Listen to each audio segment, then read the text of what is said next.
পণ্ডিত, তুই কোথায় যাচ্ছিস? এই যমুনা নদী ডুব দিতে হলে এই সাইনবোর্ডে কয়টা পাখি আছে সেটা তোকে বলতে হবে, তাহলেই তোকে যেতে দিব। আরে, এটা তো সব থেকে সোজা। এখানে তো 5টা পাখি আছে। এবার তাহলে ডাইনি আমাকে যেতে দাও।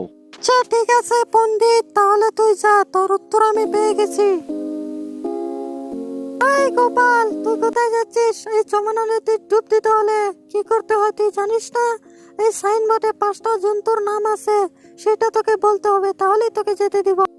আরে সৃষ্টিকর্তা, তুমি আমাকে ডাইনের হাত থেকে রক্ষা করো। আরে গোপাল, তোমাকে আমি সাহায্য করব। তুমি তাহলে তোমার বন্ধুদেরকে চ্যানেলটাকে সাবস্ক্রাইব করে দিতে বলো। এই যে বন্ধুরা, তোমরা সবাই আমাদের এই চ্যানেলটাকে সাবস্ক্রাইব করে দাও। সবাই তো সাবস্ক্রাইব করা শুরু করে দিয়েছে। এই নাও গোপাল, জাদুর নাঠি।